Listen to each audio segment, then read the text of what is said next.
नमस्कार दोस्तों। आज हम बात करेंगे मादा पशुओं के प्रमुख प्रजनन विकारों के बारे में। तो देखिए, अगर आप हमारी इस वीडियो को हमारे यूट्यूब चैनल किसान की आवाज़ पर देख रहे हैं तो आप चैनल को सब्सक्राइब कर दें और घंटी वाला बटन ज़रूर दबाएं। और अगर आप हमारे इस वीडियो को हमारे फेसबुक पेज पर देख रहे हैं तो आप हमारे फेसबुक पेज को फॉलो ज़रूर कर लें। तो देखिए, सबसे पहले पशुओं का बार बार गर्मी में आना, जिसे रिपीट ब्रीडिंग भी कहा जाता है।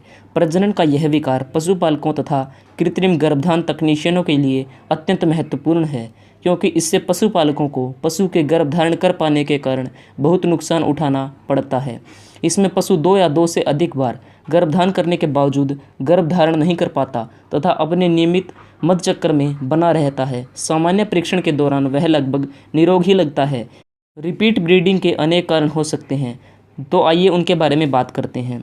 तो पशु की प्रजनन नली में वंशानुगत जन्म से अथवा जन्म के बाद होने वाले विकार, इनमें प्रजनन नली के अंगों में किसी एक खंड का अणय होना और अंडाशय का वर्षा के साथ जुड़ जाना, अंडाशय में रसोली, गर्भाशय ग्रीवा का टेढ़ा होना और डिंब वाहिनियों में अवरोध का होना, गर्भाशय के अंदर की परत में विकार आदि शामिल होते हैं।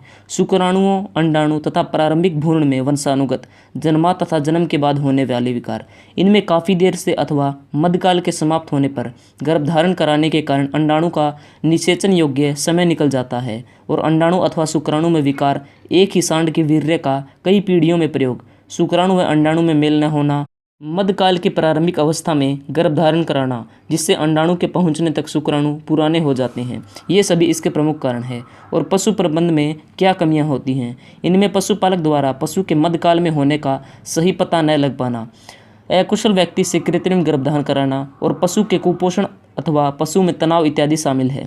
और इसी के साथ स्त्रावी विकार, तो इसमें अंडाणु का अंडाशय से बाहर न आना, फोलिकल का समय हो जाना और अंडाणु का अंडाशय से बाहर आना, सिस्टिक ओवरी कॉर्पस ल्यूटियम का असक्षम होना, ये इनमें शामिल होते हैं। और प्रजनन अंगों के संक्रामक रोग अथवा उनकी सूजन, इन रोगों में trichomonas foetus, Vibrio foetus, brucellosis, IBR, IPV, Corynebacterium, pyogenes अथवा जीवाणु व विषाणु शामिल होते हैं। इसमें गर्भाशय में सूजन हो जाती है जिससे भ्रूण की प्रारंभिक अवस्था में ही मृत्यु हो जाती है। तो अब बात करते हैं इसके उपचार व निवारण के बारे में। तो देखिए, रिपीट ब्रीडर पशु का परीक्षण व उपचार पशु चिकित्सक से कराना चाहिए ताकि इसके कारण का सही पता लग सके। ऐसे पशु को कई बार परीक्षण के लिए बुलाना पड़ सकता है, क्योंकि एक बार पशु को देखने से पशु चिकित्सक का किसी खास नतीजे पर पहुंचना कठिन होता है। अंडाशय से अंडाणु निकलता है या नहीं, इसका पता पशु का मध्यकाल में तथा इसके 10 दिन के बाद पुनः परीक्षण करके लगाया जा सकता है। 10 दिन के बाद परीक्षण करने पर पशु की ओर भी बहुत सी बीमारियों का पता पशु चिकित्सक लगा सकता है, तब पशु चिकित्सक की सलाह पर ही उसे इलाज के लिए ले जाना चाहिए। डिंब वाहिनियों में अवरोध, जो कि रिपीट ब्रीडिंग का एक मुख्य कारण है, इसका पता एक विशेष तकनीक जिसे मॉडिफाइड PSP टेस्ट कहते हैं, इसके द्वारा लगाया जा सकता है। अतः स्त्रावी विकार के लिए कुछ विशेष हार्मोन्स GARH अथवा LH आदि लगाए जाते हैं। और मध्यकाल में पशु के गर्भाशय से म्यूकस एकत्रित कर CST परीक्षण के लिए भेजा जा सकता है, जिसे गर्भाशय के अंदर रोग पैदा करने वाले जीवाणुओं का पता लग जाता है तथा उन पर असर करने वाली दवा भी ज्ञान हो जाती है। और इस प्रकार उस दवा को प्रयोग से गर्भाशय के संक्रमण को नियंत्रित किया जा सकता है। और पशु के मध्यकाल का पशुपालक को विशेष ध्यान रखना चाहिए। इसके लिए उसे पशु में मध के लक्षणों का ज्ञान होना अत्यंत आवश्यक है, ताकि वह पशु का मध की सही अवस्था में गर्भधान करा सके। और पशुपालक को पशु को सही मध अवस्था में न होने की दशा में उसे ज़बरदस्ती गर्भधान नहीं कराना चाहिए तथा कृत्रिम गर्भधान तकनीशियन को भी अनावश्यक रूप से पशु को टीका नहीं लगाना चाहिए, क्योंकि इससे रिपीट ब्रीडर की संख्या बढ़ती है और पशु को कई और बीमारियां होने का खतरा बढ़ जाता है। रिपीट ब्रीडर पशु को गर्भाशय ग्रीवा के मध्य में गर्भधान करना उचित है, क्योंकि कुछ पशुओं में गर्भधारण के बाद भी मध्यचक्र जारी रहता है और ऐसे में पशु का गर्भाशय के अंदर गर्भधान कराने से भ्रूण की मृत्यु ही पूरी संभावना रहती है। और पशुपालक को पशु की खुराक पर विशेष ध्यान देना चाहिए। कुपोषण के शिकार पशु की प्रजनन क्षमता कम हो जाती है और पशु में खनिज मिश्रण व विटामिन E आदि की कमी से प्रजनन विकार उत्पन्न हो जाते हैं। और देर से अंडा छोड़ने वाले पशु में 24 घंटे के अंतराल पर 2 से 3 बार गर्भधान कराने से अच्छे परीक्षण मिलते हैं। और देखिए, पशु का मध में न आना, यौवनावस्था प्राप्त करने के बाद मादा पशु में मध चक्कर आरंभ हो जाता है तथा यह चक्कर सामान्यतः तब तक चलता रहता है जब तक कि वह बूढ़ा होकर प्रजनन में असक्षम नहीं हो जाता। प्रजनन अवस्था में यदि पशु मद में नहीं आता तो इस स्थिति को एंट्रस को टू एंट्रस भी कहते हैं। और देखिए बात करते हैं प्रथम श्रेणी एंट्रस के बारे में। इस श्रेणी के एंट्रस में अंडाशय के ऊपर मध्य चक्र की कोई रचना जैसे फॉलिकल अथवा कॉर्प्स ल्यूटियम नहीं पाई जाती। इस एंट्रस्ट को टू एंट्रस्ट भी कहा जाता है। इसके क्या कारण हो सकते हैं? इसके कारण कुपोषण, वृद्धावस्था और बाह्य परजीवी तथा लंबी बीमारियां, ऋतु का प्रभाव आदि हो सकते हैं। और इसका एक कारण प्रजनन अंगों के विकार भी हैं। तो अब बात करते हैं द्वितीय श्रेणी एंट्रस के बारे में। इस वर्ग के एंट्रस में अंडाशय के ऊपर मध्य चक्र की रचना जैसे कॉर्प्स ल्यूटियम अथवा फॉलिकल आदि पाई जाती है। और यह एंट्रस किस कारण से होता है? गर्भावस्था। गर्भधारण के पश्चात कॉर्प्स ल्यूटियम प्रोजेस्टेरोन हार्मोन का स्राव करने लगती है और यह हार्मोन पशुओं को गर्मी में आने से रोकता है। अतः गर्भावस्था पशु के मद में आने का प्रमुख कारण है। Read corps luteum. इस अवस्था में गर्भाशय में पीक पड़ जाने अथवा अन्य किसी कारण से अंडाशय में कॉर्प्स ल्यूटियम खत्म न होकर क्रियाशील अवस्था में बनी रहती है, जो कि पशु को गर्मी में आने से रोकती है। और अब बात करते हैं ल्यूटियल सिस्ट के कारण एंट्रस। इसमें अंडाशय में एक सिस्ट बन जाता है जिससे प्रोजेस्टेरोन हार्मोन का स्राव होता है। फलस्वरूप पशु गर्मी में नहीं आ पाता। कमजोर मद के कारण एंट्रस। इसमें पशु में बाहर से गर्मी के लक्षण दिखाई नहीं देते, लेकिन पशु खामोश अवस्था में गर्मी में आता रखता है और नियत समय पर अंडाशय में अंडाणु भी निकलता है। तो अब बात करते हैं इसके उपचार तथा निवारण के बारे में। पशु को सदैव संतुलित आहार देना चाहिए तथा पशु के आहार में खनिज मिश्रण अवश्य मिलाना चाहिए। पशु के मद में न आने पर उसे चिकित्सक को जरूर दिखाना चाहिए। कॉपर कोबाल्ट की गोलियां भी पशु को दी जा सकती हैं। आवश्यकतानुसार पशु को पेट के कीड़ों की दवा भी अवश्य देनी चाहिए। और साथ ही यदि पशु स्थिर कॉर्प्स ल्यूटियम अथवा ल्यूटियल सिस्ट के कारण गर्मी में नहीं आता तो उसे प्रोस्टाग्लैंडिन का टीका भी लगाया जा सकता है। देखिए गोनेडोट्रोपिन्स, GARH, विटामिन ए तथा फास्फोरस के टीके भी एंट्रस में दिए जा सकते हैं, लेकिन ये पशु चिकित्सक द्वारा ही लगाए जाने चाहिए। गर्भाशय ग्रीवा व ल्यूगोल्स आयोडीन का पेंट करने से भी इस विकार में लाभ होता है। अब बात करते हैं गर्भाशय शोथ के बारे में। इसे मेट्राइटिस भी कहा जाता है। तो देखिए मेट्राइटिस अथवा गर्भाशय शोथ का अर्थ है संपूर्ण गर्भाशय में सूजन होना तथा एंडोमेट्राइटिस गर्भाशय के अंदर की परत की सूजन को कहा जाता है। देखिए इसमें ओसु का सामान्य स्वास्थ्य ठीक रहता है, लेकिन उसकी प्रजनन अक्षमता पर इसका कुप्रभाव पड़ता है। देखिए मेट्राइटिस अथवा एंडोमेट्राइटिस पशुओं में कुछ विशेष बीमारियों के बाद उत्पन्न होती है, जैसे कि कष्ट प्रसव, ब्याने के बाद साल जिसे प्लेसेंटा का रुक जाना तथा इसके अन्य कुछ कारण भी हो सकते हैं। प्रसव के समय कृत्रिम गर्भधान अथवा पराग के समय पर फिर सीधे रक्त परिवहन से रोगाणु गर्भाशय में प्रवेश करके मेट्राइटिस अथवा एंडोमेट्राइटिस पैदा कर सकते हैं। कई अन्य बीमारियां जैसे कि ब्रूसेलोसिस, ट्राइकोमिनियोसिस तथा विब्रियोसिस आदि भी एंटीमेट्राइटिस पैदा करके पशु में बांझपन रोग पैदा कर सकती है। मेट्राइटिस अथवा एंडोमेट्राइटिस का प्रमुख लक्षण योनि के सफ़ेद पीले रंग का गर्भ पदार्थ बाहर निकलना है और इसकी मात्रा बीमारी की तीव्रता पर निर्भर करती है तथा सब क्लिनिकल एंडोमेट्राइटिस के केसों में इस प्रकार का कोई पदार्थ निकलता दिखाई नहीं देता है। तो अब बात करते हैं इसके उपचार व इसकी रोकथाम के बारे में। तो देखिए मेट्राइटिस अथवा एंडोमेट्राइटिस का उपचार गर्भाशय में उपयुक्त दवा जैसे एंटीबायोटिक आदि डालकर किया जाता है और इसके अतिरिक्त एंटीबायोटिक टीके मांस भी में लगाए जा सकते हैं। गर्भाशय से एकत्रित पदार्थ का CST करवा के उपयुक्त औषधि का प्रयोग इस बीमारी का सर्वोत्तम उपचार है। पशु के ब्याने के समय तथा कृत्रिम अथवा प्राकृतिक गर्भधान के समय सफाई का पूरा ध्यान रखकर इस रोग की रोकथाम की जा सकती है। अब बात करते हैं गर्भाशय में पीक पड़ जाना।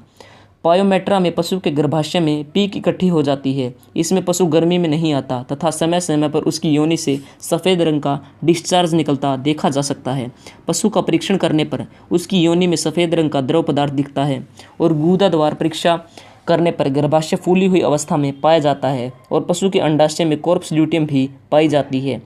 तो देखिए इस बीमारी का सबसे अच्छा व आधुनिक इलाज प्रोस्टाग्लैंडिन F2 अल्फा का इंजेक्शन है और इस टीके के प्रयोग से CL खत्म हो जाती है, जिससे पशु मद में आ जाता है और गर्भाशय में भरा सारा पीक बाहर निकल जाता है।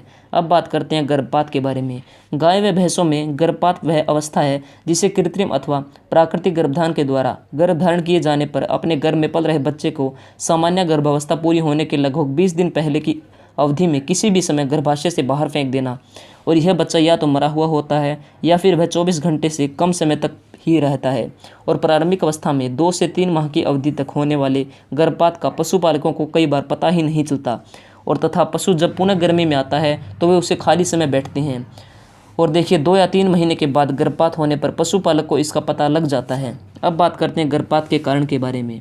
गाय या भैंसों में गर्भपात होने के अनेक कारण हो सकते हैं, जिन्हें हम 2 श्रेणी में बांटेंगे। तो देखिए, पहला है संक्रामक कारण। इनमें जीवाणुओं के प्रवेश द्वारा पैदा होने वाली बीमारियां ट्राइकोमिनियोसिस, विब्रियोसिस, ब्रूसोलिसिस, और देखिए साल्मोनेलोसिस और लेप्टोस्पाइरोसिस और फफूंदी तथा इसके कई वायरल बीमारियां भी है। तो अब बात करते हैं इसके रोकथाम व उपचार के बारे में। यदि पशु में गर्भपात के लक्षण शुरू हो गए हों तो उसमें इसे रोक पाना कठिन होता है। अतः पशुपालकों को उन कारणों को दूर करना चाहिए जिनसे गर्भपात होने की संभावना होती है। गर्भपात की रोकथाम के लिए हमें कुछ विशेष बातों का ध्यान रखना चाहिए। तो वे बातें कौन सी है? गौशाला सदैव साफ सुथरी रहना चाहिए तथा उसमें बीच बीच में कीटाणुनाशक दवा का भी छिड़काव करना चाहिए। और गाभिन पशु की देखभाल का पूरा ध्यान रखना चाहिए। उसे चिकने फर्श पर नहीं बांधना चाहिए। गाभिन पशु की खुराक का पूरा ध्यान रखा जाना चाहिए और इसे संतुलित आहार दिया जाना चाहिए। मध्य में आए पशु का सदैव प्रशिक्षित कृत्रिम गर्भधान तकनीशियन द्वारा ही गर्भधान कराना चाहिए। और गर्भपात की संभावना होने पर शीघ्र पशु चिकित्सक की सलाह लेनी चाहिए। यदि किसी पशु में गर्भपात हो गया हो तो उसकी सूचना नज़दीकी पशु चिकित्सालय में देनी चाहिए और सही कारण का पता लगाना चाहिए। और गिरे हुए बच्चे तथा जेर को गड्ढे में दबा देना चाहिए तथा गौशाला को ठीक प्रकार से कीटाणुनाशक दवा से साफ करना चाहिए। अब बात करते हैं ब्याने के बाद जेर का न निकलना। गाय में भैंसों में ब्याने के बाद जेर का बाहर न निकलना अन्य पशुओं की अपेक्षा काफ़ी ज़्यादा पाया जाता है। सामान्य ब्याने के 3 से 8 घंटे के बाद जेर बाहर निकल जाती है, लेकिन कई बार 8 घंटे से अधिक समय बीतने के बाद भी जेर बाहर नहीं निकलती। कभी कभी यह भी देखा गया है कि आधी जेर टूटकर निकलती है तथा आधी गर्भाशय में ही रह जाती है। तो इसका कारण क्या है? जेर न निकलने के अनेक कारण हो सकते हैं, जैसे संक्रामक कारणों में विब्रियोसिस, लेप्टोस्पाइरोसिस, टीबी, फफूंदी, वीरस तथा अन्य कई वायरस हैं और अन्य कई संक्रमण शामिल हैं। लेकिन ब्रूसोलिसिस बीमारी में जेर न निकलने की डर सबसे अधिक होती है।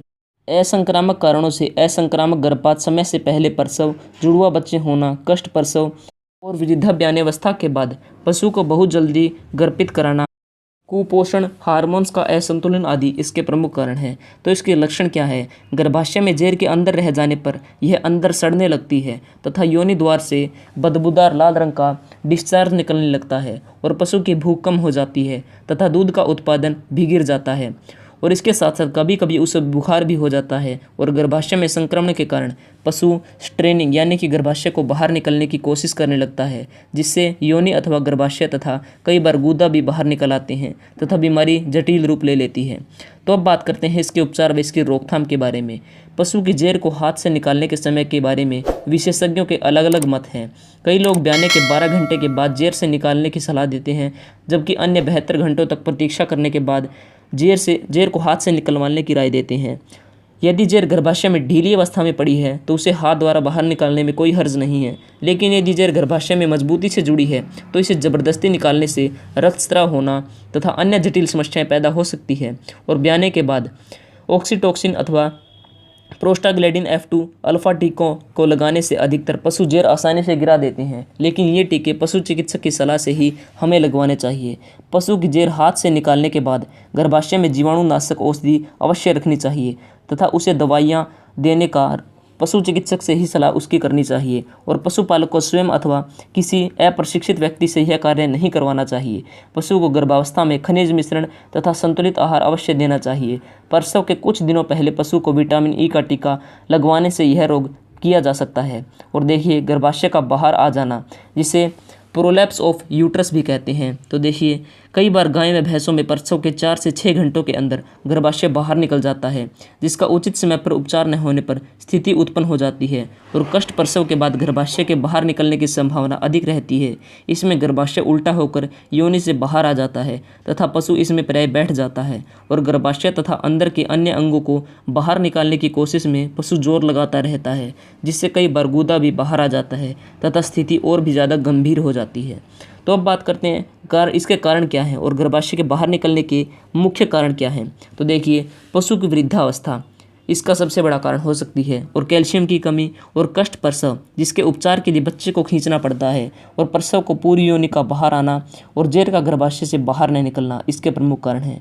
तो अब बात करते हैं इसके उपचार व इसकी रोकथाम के बारे में। जैसे ही पशु में गर्भाशय के बाहर निकलने का पता चले, उसे दूसरे पशुओं से अलग कर देना चाहिए ताकि बाहर निकले अंग को दूसरे पशुओं से नुकसान न होकर निकले अंग को गीले तौलिए अथवा चादर से हमें ढक देना चाहिए तथा यदि संभव हो सके तो बाहर नीले अंग को योनि से के लेवल से थोड़ा ऊंचा हमें रखना चाहिए ताकि बाहर निकले अंग में खून इकट्ठा न हो। और बाहर निकले अंग को अप्रशिक्षित व्यक्ति को अंदर नहीं करवाना चाहिए, बल्कि उपचार हेतु हमें बहुत जल्दी करनी चाहिए और बहुत जल्दी पशु चिकित्सक को बुलवाना चाहिए। यदि पशु में कैल्शियम की कमी है तो उसे इंजेक्शन सेव कैल्शियम बैरोग्लूकोनेट दिया जा सकता है। बाहर निकले अंग को कोसे गर्म पानी अथवा सलाइन के पानी से ठीक प्रकार से साफ कर लिया जाता है। यदि गर्भाशय के साथ जेर भी लगी हुई है तो उसे ज़बरदस्ती निकालने की आवश्यकता नहीं होती। हथेली के साथ हमें सावधानीपूर्वक गर्भाशय के अंदर किया जाता है तथा उसे अपने स्थान पर रखने के उपरांत योनि द्वार में टाँके लगा दिए जाते हैं। इसके बाद पशु को आवश्यकतानुसार कैल्शियम बैराग्लूकोनेट, ऑक्सीटोसिन तथा एंटीबायोटिक का टीके लगाए जा सकते हैं। इस बीमारी में यदि पशु का ठीक प्रकार से इलाज न करवाया जाए तो पशु स्थायी बांझपन का शिकार हो सकता है। अतः पशुपालक को इस बारे में कभी भी ढील नहीं बरतनी चाहिए। गर्भावस्था में पशु की उचित देखभाल करने तथा उसे अच्छे किस्म के खनिज मिश्रण के साथ संतुलित आहार देने से इस बीमारी की संभावना को कम किया जा सकता है। पशुओं में कैल्शियम बैरोग्लूकोनेट तथा विटामिन ई व सीलियम के इंजेक्शन देने से भी लाभ हो सकता है। तो दोस्तों, अगर आपको हमारी ये वीडियो अच्छी लगी हो तो आप इस वीडियो को लाइक कर दें और आप इस वीडियो को अपने दोस्तों के साथ शेयर जरूर करें और साथ ही किसान की आवाज़ यूट्यूब चैनल को सब्सक्राइब करें और घंटी वाला बटन ज़रूर दबाएं। और अगर आपने हमारी ये वीडियो हमारे फेसबुक पेज पर देख रही है तो आप पेज को फॉलो ज़रूर कर लें। धन्यवाद।